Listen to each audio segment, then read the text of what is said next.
गोली मारने के लिए यहाँ खड़े हो? हाय अल्लाह, नकली है। अस्सलाम वालेकुम। उधर डैडी को देखे, डैडी को।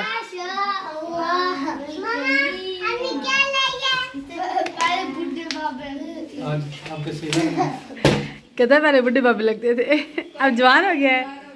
डैडी जवान हो गए हैं। बिस्मिल्लाहिर्रहमानिर्रहीम, अस्सलाम वालेकुम, welcome back to my channel.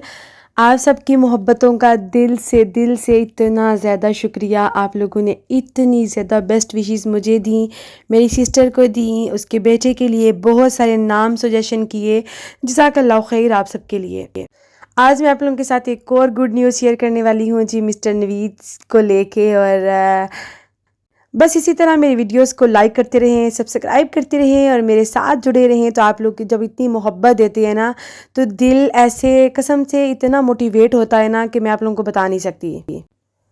खैर, हमारे साथ वाले टाउन में ना लगता है मार्चा, और हमारे टाउन में भी लगता है, लेकिन ये थोड़ा बड़े वाला लगता है। तो नताशा को चाहिए था अबाया। उसने कहा मामा मुझे ना एक अबाया लेना है। और मैंने कहा चलें ठीक है, इससे बड़ी मेरे लिए खुशी की बात क्या हो सकती है कि मेरी बेटी अबाया पहनना चाहती है। तो हम लोग गए जी वहाँ बुला मार्चे पे। वहाँ पे हम लोगों ने अबाया वगैरह चेक किए। तो जिस तरह का उसे चाहिए था उस तरह का नज़र नहीं आ रहा था। उसे चाहिए था बिल्कुल सिंपल, लेकिन थोड़ा सा स्टफ़ उसका थोड़ा सा ज़्यादा बारीक ना हो, क्योंकि आगे ठंड आ रही है। तो यहाँ पे जो सिंपल थे ना वो बिल्कुल बारीक बारीक स्टफ़ में थे। तो खैर अभी हम लोग ढूंढ रहे थे उसके लिए अबाया। और बहुत प्यारी प्यारी यहाँ पे लॉन्ग फ्रॉक्स भी थी, बहुत ही प्यारी अरेबिक स्टाइल में। मैंने सोचा कि चलो आए हैं तो यहाँ से थोड़ा सा सब्ज़ी फ्रूट जो है ना वो भी ले लिया जाए। और मौसम जो है ना, बारिश स्टार्ट हुई हुई थी, हल्की हल्की बारिश लगी हुई थी। और आज मुझे जाना था नवीद के साथ हॉस्पिटल भी। तो मुझे था कि नताशा बस जल्दी जल्दी हम ना ये काम ख़त्म करें। उसके बाद जी नताशा से मैंने कहा अगर तुमने कुछ खाना है तो यहाँ से खुली ऑफ़र है, कुछ ले लो। उसने कहा नहीं मामा मुझे कुछ नहीं खाना। तो फिर मैंने उसे कहा नहीं कुछ ना कुछ तो खा लो। तो उसने फिर जस्ट एक रोल लिया। उसने कहा चलो मामा मैं टेस्ट करती हूँ, एक रोल जस्ट मैं लूँगी।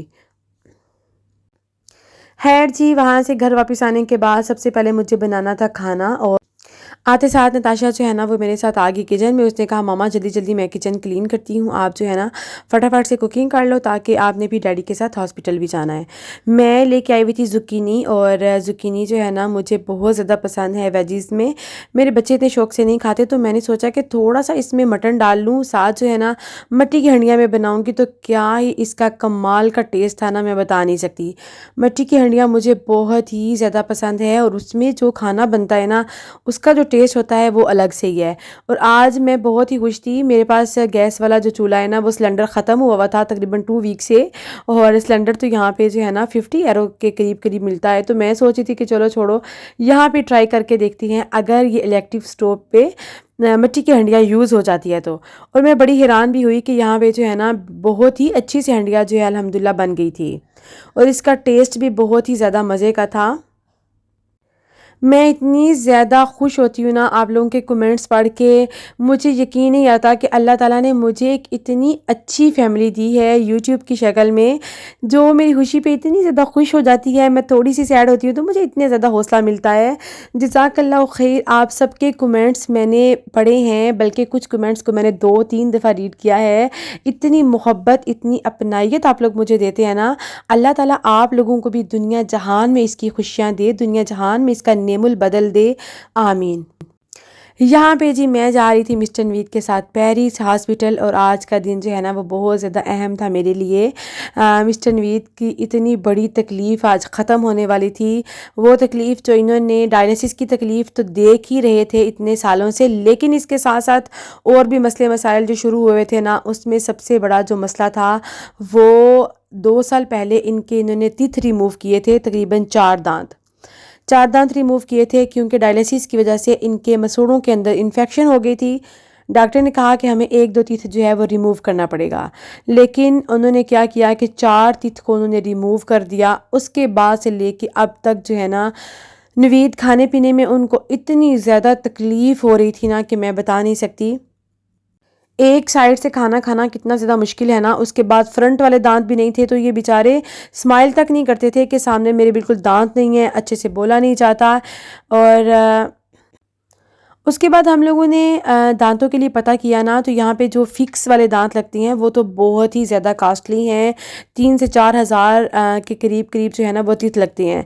तो हमने फिर डॉक्टर से बात की, तो उसने कहा कि चलो ये जो टेम्परेरी टीथ हैं हम लोग वो लगा लेंगे, कम से कम ये होगा कि खाना जो है वो आराम से ये खा सकते हैं, प्लस जो है ना जस्ट रात को जो वो रिमूव करने होंगे सारा दिन वो आप लगा सकते हैं। तो आपके साथ मैंने शेयर किया था, इससे पहले भी हम लोग 2-3 दफ़ा हॉस्पिटल गए थे। कुछ जो है ना डॉक्टर ने फिलिंग वगैरह करनी थी, कुछ थोड़ी रिपेयरिंग वगैरह करनी थी, वो सब उसने किया। इतना ज़्यादा मैं कहती हूँ हर बीमारी बहुत ज़्यादा मुश्किल है, कोई भी बीमारी छोटी से छोटी बड़ी से बड़ी जो है ना मैं कहती हूँ आसान ही होती है, लेकिन मेरे लिए इतना मुश्किल था ना। जब ये देखें जी यहाँ पे कोई सो रहा है, अस्तगफिरुल्लाह, किसी बेचारे के पास घर नहीं है, तो ये देखिए यहाँ पे कोई सो रहा है कंबल लेके। हम लोग ना हॉस्पिटल थोड़ा सा टाइम से पहले पहुंच गए थे, तो फिर नवीद को मैंने ऑफ़र किया आपने कॉफ़ी पीनी है, तो उन्होंने कहा वाई नॉट, कभी कभी कॉफ़ी जो है ना वो पी लेनी चाहिए। और ख़ैर यहाँ से जो है ना मैंने फिर ली कॉफ़ी, और साथ हम लोगों ने जस्ट एक ही कप लेते हैं, ग्लास लेते हैं कॉफ़ी का, क्योंकि नवीद ने थोड़ी सी पीनी होती है और मैंने भी थोड़ी सी पीनी होती है, सो हम लोग एक लेके इसको शेयर कर लेते हैं। यहाँ के मौसम की भी समझ नहीं आती है, किसी टाइम धूप निकल आती है, किसी टाइम बारिश होती है, तो बस कुछ पता नहीं चलता यहाँ के मौसम का। खैर जी हमारी अपॉइंटमेंट का टाइम हो गया, तो हम लोग यहाँ पे आ गए हॉस्पिटल। और आज ना नवीद को बड़ा डर लग रहा था। नवीद कह रहे थे कि पहले डॉक्टर ने, जब भी मैं आता हूँ ना मुँह में वो इंजेक्शन लगा लगा के मुझे इतनी ज़्यादा पेन होती है ना, तो आज तो नवीद के मुँह में जब इंजेक्शन लग रहे थे ना, तो कसम से मुझे खुद भी रोना आ गया, क्योंकि ऑलरेडी ये इतनी ज़्यादा तकलीफ़ में है डायलिसिस के साथ, कभी हाई ब्लड प्रेशर, कभी कुछ मसले मसाइल, और ऊपर से जो है ना ये डेंटिस्ट की ये जो प्रॉब्लम इनको बनी हुई थी दांत की, ये तो अलग से ही थी।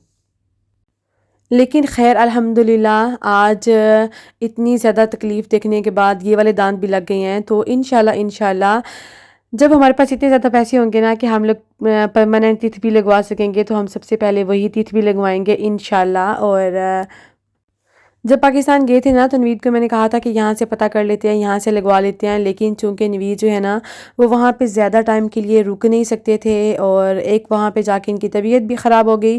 पहले हमारा यही प्लान था कि वहाँ पे इनकी टिकट आगे करवा के तो टीथ वहाँ से लगवा लेते हैं जो परमानेंट टीथ लगते हैं।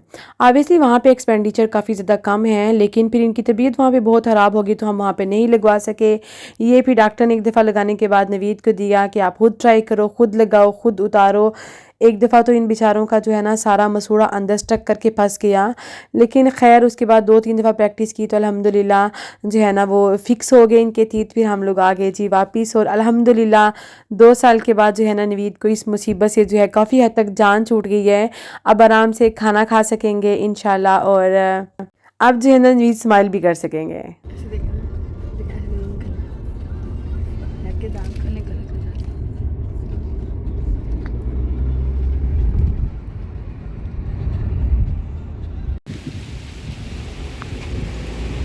तो जी आज डेंटिस्ट के पास से होके आए हैं, ये देख रहे हैं दांत भी लग गए हैं आज। आप तो हंस के दिखाएंगे आप पहले ना मिस्टर नवीद हंसते नहीं थे बिल्कुल, वो कहते थे मेरी वीडियो ना बनाना, मेरी वीडियो ना बनाना बस। तो अब तो ये आएंगे वीडियो में, स्पेशल ये वीडियो भी बनाएंगे। हम लोग जब घर आए ना तो बच्चे इतने ज़्यादा खुश हुए, फाइक साहब तो कहने लगे डैडी आप तो जवान होके आ गए हैं। और ऑब्वियसली बच्चे हैं ना, बच्चे भी छोटी छोटी चीज़ों को देखते हैं, महसूस करते हैं। और बस यहाँ पे मैं चाहूँगी आप सबसे इजाज़त, अपना और अपने प्यारों का रखिएगा बहुत सारा ख्याल। चैनल पे नए हैं सब्सक्राइब ज़रूर करना है, वीडियो को लाइक आप लोगों ने ज़रूर करना है। कल वाली वीडियो के लिए आप सब लोगों का बहुत बहुत बहुत बहुत ज़्यादा शुक्रिया, जिसने मुझे इतनी ज़्यादा बेस्ट विशेज़ मुबारकें दी, thank you so very much. बस यहाँ पे मैं चाहूँगी आप सबसे इजाज़त, अपना और अपने प्यारों का रखिएगा बहुत सारा ख्याल, मुझे मेरी फैमिली को रखिएगा दुआओं में याद। बहुत जल्द आप लोगों से मुलाकात होगी। अल्लाह हाफिज़, टेक केयर, फ़ी अमानिल्लाह।